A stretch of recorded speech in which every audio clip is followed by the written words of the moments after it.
বিদেশ থেকে মাস্টার শেষ করে এসে দেশে আমি আসার সঙ্গে সঙ্গে মোটামুটি চাকরি পেয়ে গেলাম। তো চাকরির পাশাপাশি মনে হলো যে কিছু একটা করি।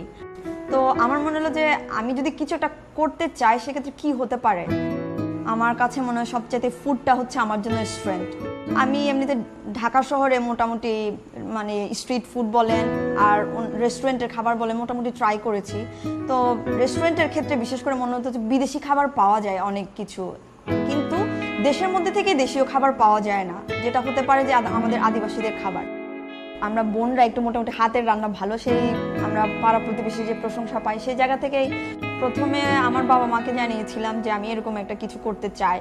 তো তারা পুরোপুরি মানে মাথা খারাপ অবস্থা আর কি, তুমি দুইটা মাস্টার্স করছো আবার হচ্ছে যে তুমি কি এরকম বিজনেস করবা, পাগল হয়েছো তুমি। তাও আমি কিন্তু মানে আমি থেমে থাকিনি, আমি হচ্ছে আমার বোনদেরকে অ্যাপ্রোচ করেছি যে চলো কিছু একটা করি। মানুষজন এইভাবে এত অ্যাপ্রিসিয়েট করছে, সাহস দিচ্ছে। প্রথমে প্রিয়াঙ্কা যখন হেবাঙের কথা বললো, পরে ওর ফ্রেন্ডরা সহ যখন কেটে আসলো তখন ওরা বললো যে দিদি চলবে এটা।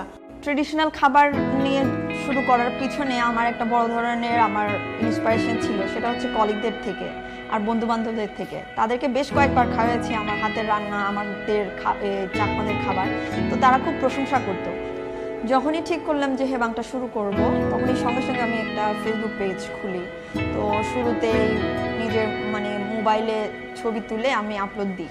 তো ওখানে দেখি মোটামুটি ভালোই রেসপন্স আসছে, আমার আশেপাশে পরিচিত বন্ধু বান্ধবরা আমাদেরকে ভালোই অর্ডার দিচ্ছে।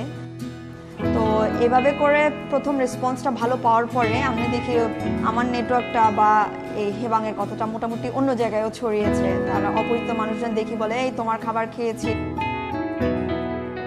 আমরা 3 বোনে যারা চালাই তাদের মধ্যে আমরা হচ্ছে যে নিয়মিত কমিউনিকেট করি। তারপরে হচ্ছে যে অর্ডারগুলো কিভাবে আসছে, কয়টা কে কি দিছে, এইগুলো আমরা সবসময় মোবাইলের মাধ্যমে আমরা যোগাযোগ করি। এভাবে আমরা সমাধান করছি ব্যাপারগুলো। ইন্টারনেট আজ আলোকিত করেছে বাংলাদেশের হাজারো সম্ভাবনাকে। আলোর এই যাত্রাতে প্রতিটি মানুষের সাথেই আছে দেশের 1 নম্বর নেটওয়ার্ক গ্রামীণফোন।